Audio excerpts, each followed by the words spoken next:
Salut à tous, bienvenue dans ce nouvel épisode de la prépa 4L. Aujourd'hui on s'attaque à une boîte de R5 GTL pour la monter sur la 4L.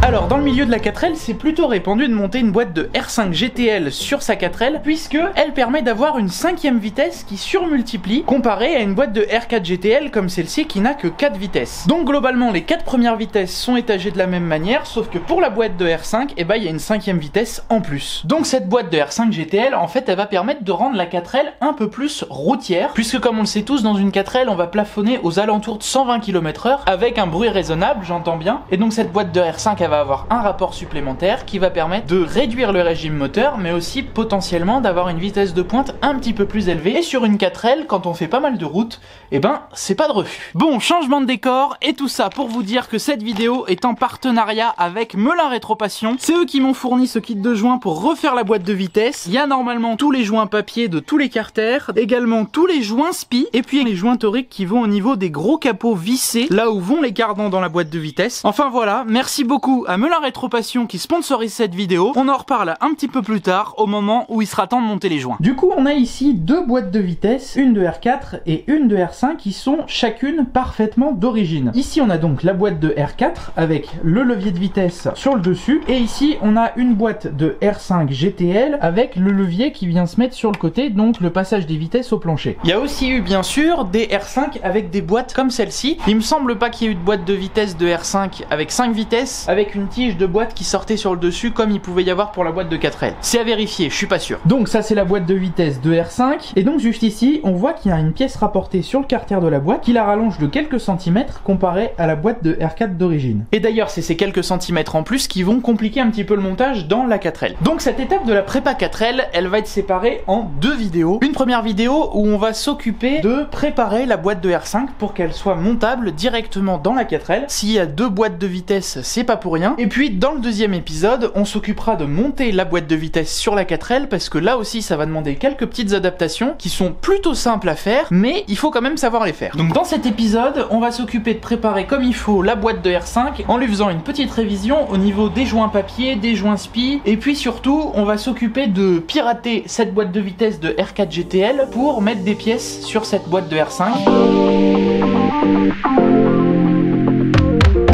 Donc première chose qu'on va faire, c'est déjà vérifier que la vidange est bien faite.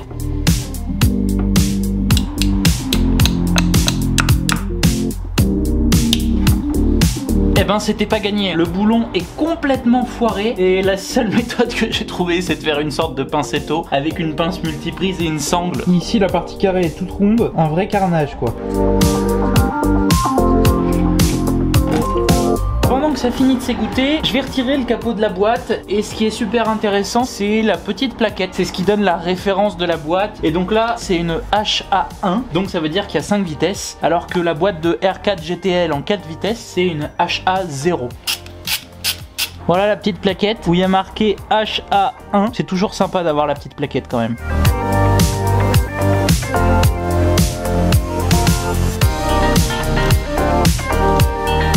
Une fois qu'on a retiré ce capot, ici on a des ressorts là, et au fond de ça il y a une bille, et ça c'est ce qui permet de bloquer les vitesses en fait. Il y a des petits U comme on le voit sur cette tige là, et en appuyant le ressort avec la bille vient se bloquer dedans. Donc ça c'est des ressorts qu'il faut surtout pas perdre. Dans tous les cas ce qu'on voit c'est que le capot il est propre, les mécanismes fonctionnent plutôt bien, et là ça a pas l'air abîmé, pas l'air rouillé, et tout a l'air plutôt lubrifié quand même. Bon, dans une boîte de vitesse de type R4 ou R5, ce qu'il va falloir vérifier c'est tout ce qui est synchro. Donc c'est des petites bagues comme celle-ci juste au bout de mon doigt là, qui vont permettre de passer mieux les vitesses en roulant quoi, sans devoir s'arrêter à chaque fois. Donc ça c'est des bagues en bronze il me semble, et elles sont sujettes à s'user, et normalement on en retrouve. Et ça c'est le pignon de marche arrière aussi qui est sujet à grignotage quand la vitesse passe mal, et donc on le voit juste là, il est légèrement grignoté, mais c'est pas encore vraiment grave, elle peut encore servir quoi. Cette petite boîte elle a l'air plutôt en bon état, donc ça c'est plutôt une bonne chose. Alors la cloche d'embrayage, il faut la changer puisque la fourchette d'embrayage c'est pas la même sur une boîte de R5 que sur une boîte de R4. Alors techniquement il me semble qu'on peut interchanger les fourchettes, mais après comme la cloche est trop épaisse sur une boîte de R5 par rapport à une boîte de R4, on va aller à l'essentiel, on va virer la cloche. Alors pour démonter cette cloche, il y a quelques boulons de 13 tout le tour et il y a également par l'arrière 4 gros boulons de 17.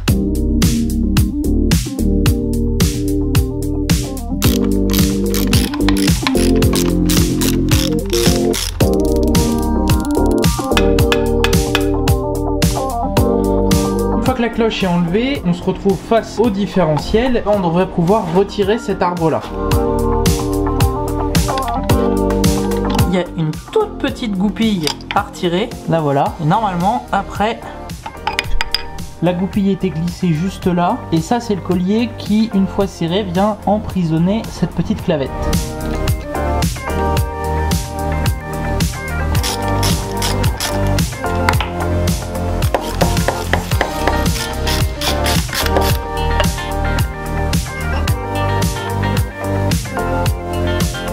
Maintenant, ce qu'on va faire, c'est qu'on va pouvoir attaquer la boîte de R4 pour récupérer ce qu'il y a à récupérer. Donc, c'est parti.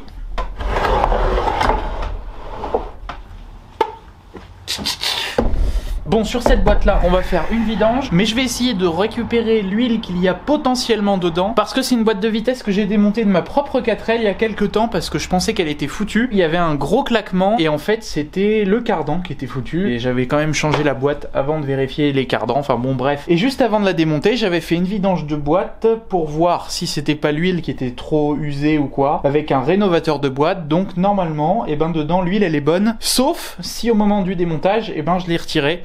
C'est ce qu'on va voir tout de suite.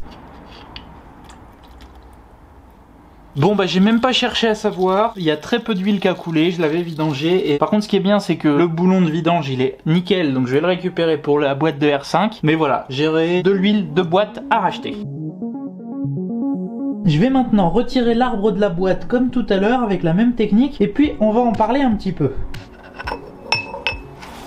Voici les deux arbres sortant des deux boîtes de vitesse. Ils ont l'air tout à fait pareils, mais petit détail qui n'est pas des moindres, lorsqu'on aligne parfaitement la base, on remarque qu'il y en a un qui est plus long de 1 cm, 1 cm et demi. Et ça fait toute la différence. Le plus long là, c'est celui de la boîte de R5, et ça c'est dû au fait que la cloche, eh ben, elle fasse 1 cm et demi de plus sur la R5. Ce qui fait que pour aller se mettre en butée dans le bloc, il faut qu'elle soit un peu plus longue. Donc voilà, c'est pour ça que c'est très important de les échanger. Sinon, eh ben, j'ai entendu que ça pouvait aller jusqu'à fendre le bloc si on forçait pour rentrer la boîte, parce que comme la tige est plus longue, elle vient se mettre en butée dans le vilebrequin, et ça vient pousser le vilebrequin qui vient potentiellement fendre le bloc si vraiment on vient forcer un peu. Donc voilà, ici également vous le voyez, j'ai démonté le capot, et donc a priori ce qu'il va falloir changer, c'est cette fourchette là qu'il va falloir récupérer du coup dans l'autre capot, celui de la R5 GTL. La différence est très minime entre ces deux fourchettes là. Celle-ci c'est a priori la même, c'est juste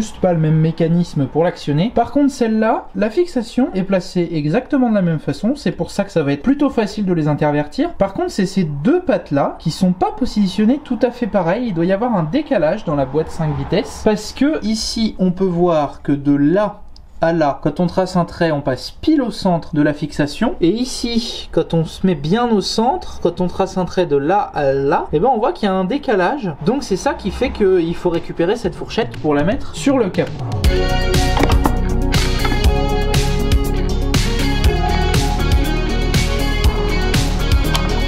Donc la fourchette est démontée, donc c'est vraiment bien foutu. En fait il y a un gros trou au milieu avec une espèce de rondelle ressort, et il y a un écrou avec une espèce de grosse entretoise dessus, et tout ça vient s'emboîter ensemble. Et du coup on va pouvoir remonter cette patte juste ici. Là il n'y a pas possibilité de se tromper de sens, si on la met comme ça elle dépasse du capot, et dans ce sens là elle y va nickel. Ça c'est impeccable. Et maintenant il n'y a plus qu'à monter ça sur la boîte de vitesse directement. Voilà. Bon là je vais faire un montage à blanc de la boîte de vitesse parce que j'ai pas encore les joints papier qui vont venir remplacer tous les joints qu'il y a. Bon voilà la boîte de vitesse, et on va tester si les 5 vitesses sont là. J'ai déjà testé, spoiler, ça marche. Donc là on est au neutre. Tac, première. Deuxième. troisième devant, quatrième, et en se décalant bien ici, clac, en face, cinquième. Donc en fait, il faut vraiment se dire que la cinquième vitesse, c'est vraiment comme passer la marche arrière, c'est-à-dire que il faut vraiment pour la cinquième aller la chercher comme la marche arrière. Là, c'est pareil, il faut bien écraser le levier et passer la cinquième. Donc voilà. Donc maintenant, je vais mettre le bon arbre de sortie, donc à savoir le court, qui ira avec la cloche courte. Bon, vu que là c'est cranté, et ben il va pas y avoir à chercher 40 000 ans où passer la petite tige. Il suffit juste de bien aligner le trou avec la cannelure et ça va être bon. On prend ensuite la petite goupille qu'on vient insérer dans le trou. Et on peut ensuite remettre la bague qui vient maintenir cette tige justement. Et donc là, l'arbre, on peut plus le retirer. Là, je me trompe pas de cloche. Celle de la 4L, elle fait 9,5 et celle de la R5, elle fait 10,5. Et de toute façon, normalement, je peux pas me tromper puisque la fourchette n'est pas la même. Là, je remets les centreurs qui étaient partis avec l'autre cloche. Et il n'y a plus qu'à enfiler la cloche en faisant super attention parce que au centre, il y a un joint spi.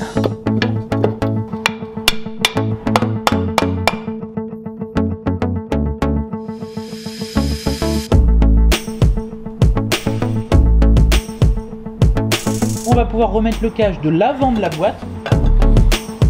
Bon, il manque pas mal d'écrous, mais j'irai en acheter des neufs. Et du coup, là, il reste plus qu'une chose à faire, c'est bien boucher les entrées des cardans. Comme ça, quand on va passer le Karcher, et ben, ça va pas rentrer partout. Et ben maintenant, il n'y a plus qu'à aller au Karcher pour nettoyer nickel cette boîte. Et puis, on se retrouve pour monter les nouveaux joints. Pour moi, ce sera dans quelques jours, parce que j'ai pas encore commandé les joints. Je voulais voir ce que j'avais à commander. Là, je sais ce qu'il faut. Donc maintenant, on se retrouve au Karcher.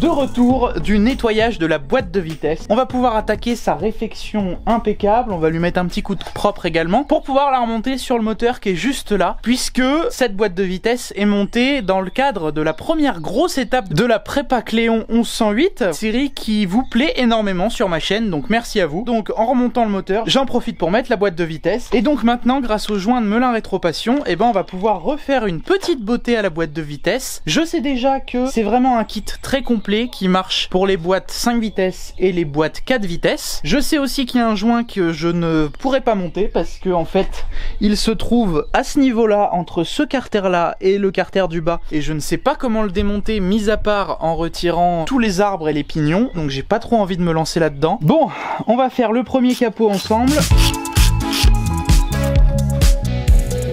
Donc voici le vieux joint, il est plus trop étanche, il y a de l'huile qui coule un petit peu partout. Donc déjà on va nettoyer ça et ça.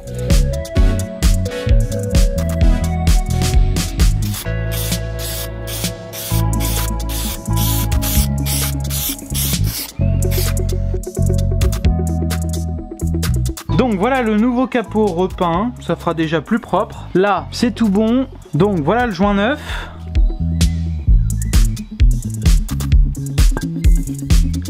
Et comme il me manque quelques vis, eh ben, je me sers dans mon stock de vis neuves avec des rondelles ressort anti-desserrement.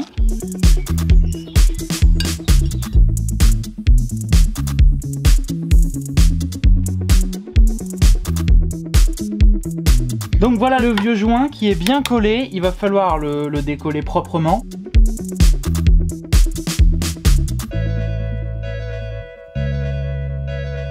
Bon, on va changer le premier joint spi qui va ici, de ce côté-là. Donc ça, c'est la cloche où il y a le système d'embrayage qui va aller avec le volant moteur. Pour le sortir, moi je vais utiliser un tournevis.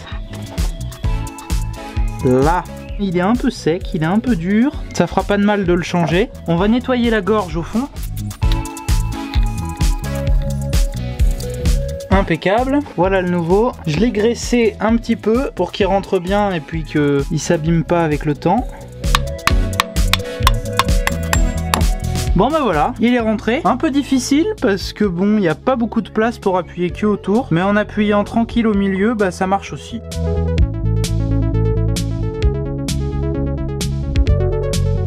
On on va s'attaquer au démontage de cette partie-là. Il y a un joint spi derrière et ça, c'est ce qui fait également le jeu du pont dans la boîte. Donc avant de démonter, je vais marquer et puis surtout, je vais compter le nombre de tours que je fais pour le desserrer. Comme ça, je suis à peu près sûr de le remonter avec le même réglage.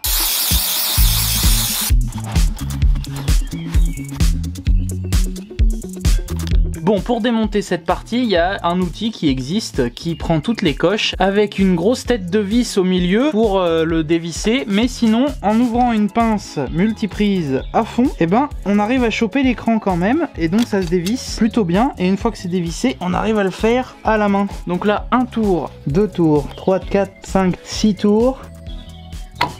6 tours et 7/8e. Donc voilà, il y a le joint spi qui est là. Il a pas l'air trop abîmé, mais comme j'en ai des neufs, et ben on va en mettre des neufs. On regarde si c'est la même taille, ce qui a l'air d'être le cas. Et donc on va pouvoir retirer l'ancien.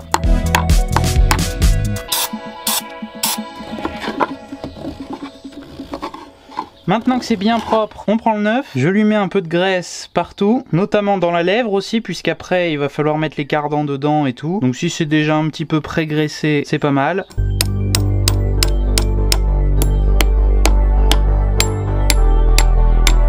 Le joint spi neuf est monté, il se plaque bien au fond et on va pouvoir remonter ça en remettant le même jeu. Bon, en ce qui concerne le joint torique, il se trouve juste là, dans la gorge. Il paraît pas vraiment niqué, mais on va quand même mettre le neuf. Je le graisse et puis je le remets en place. Je vais bien graisser le roulement. Je graisse aussi un peu le pas de vis.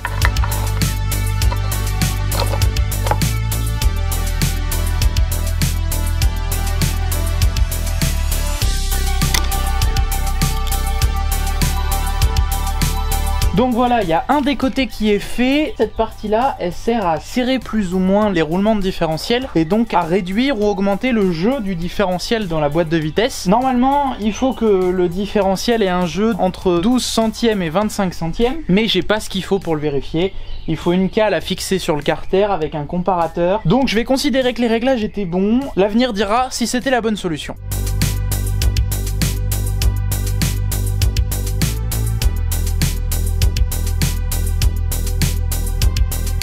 J'ai changé tous les joints du différentiel qu'il y avait à changer et maintenant on va pouvoir remonter la cloche avec le nouveau joint. Cette cloche justement, je lui ai passé un petit coup de propre. On va bien graisser le joint spi qui va venir s'emboîter juste là sur l'arbre de la boîte.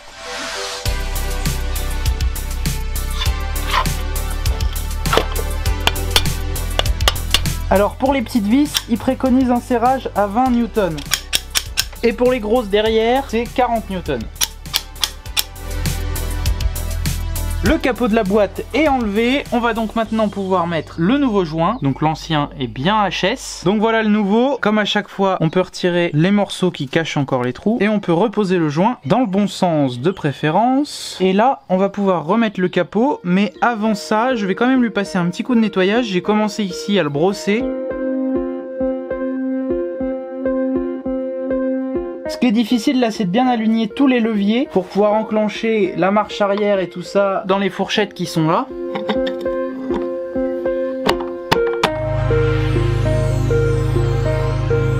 J'ai simplement mis 4 boulons et on va pouvoir vérifier si toutes les vitesses passent.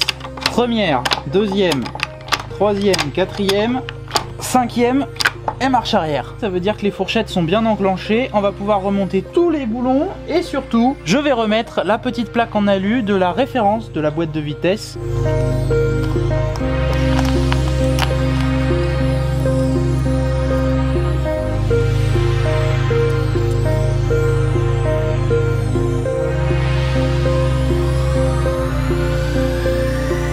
Bon, dernière petite chose. J'ai un nouveau joint qui vient juste ici à la base de la tige de levier de vitesse.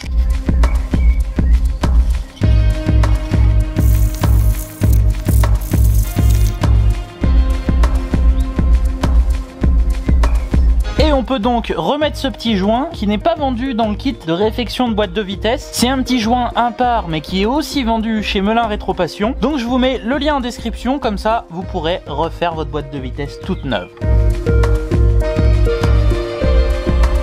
Et voilà, voilà, c'est tout neuf et ça c'est le vieux. Alors, avant de dire que la boîte de vitesse est toute prête à être remontée sur le moteur, on va quand même récupérer des petits morceaux sur la boîte de 4L, notamment le capteur de marche arrière, et on va aussi récupérer la butée d'embrayage.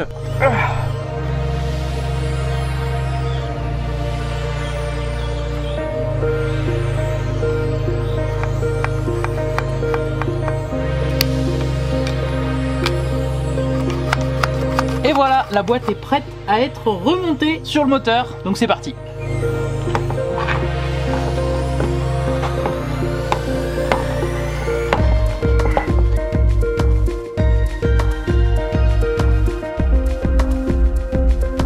Et donc voilà, c'est tout remonté. Pour que le moteur soit vraiment complet, il va manquer le démarreur, mais ça, on va le remonter dans la suite de l'épisode de la prépa Cléon, sur le remontage et sur le passage au banc final de cette étape de la prépa. Donc si vous voulez voir la suite du remontage, et ben je vous invite à aller voir les épisodes qui sont sortis là-dessus. En tout cas, cette boîte de vitesse, elle est toute neuve, toute révisée. Il va juste manquer l'huile de boîte. Dans mon cas, ça va être de l'huile de boîte 80-90 de chez Minerva Oil. Ils sont pas du tout partenaires, mais c'est des fabricants d'huile locales dans mon secteur en Limousin, donc c'est plutôt sympa d'utiliser des huiles qui n'ont pas parcouru le monde entier. Donc voilà un petit peu pour cette première partie sur la boîte de vitesse. Je remercie encore énormément Melin Rétro Passion qui m'a fourni tous les joints pour remonter cette boîte de vitesse aux petits oignons. Ne vous inquiétez pas, si à la fin de votre montage il vous reste des joints, c'est que ce kit est prévu également pour les boîtes de vitesse de Billancourt. Il faut juste utiliser les joints dont vous avez besoin et puis ce sera impeccable. Voilà, j'espère que cet épisode vous a plu.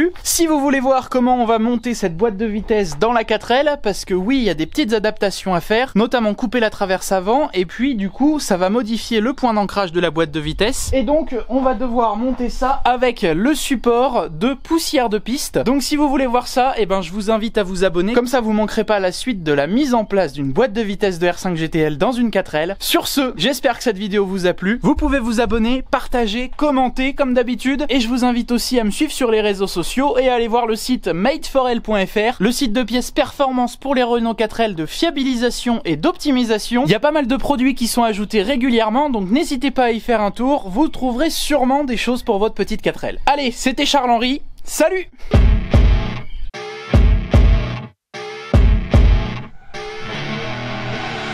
Ah oui, et petit détail bête, mais j'ai remis le ressort de rappel sur la tige de levier de vitesse, sur la petite bague qu'on a pris soin de remettre exactement au même endroit. Comme ça, on va avoir une boîte 100% d'origine.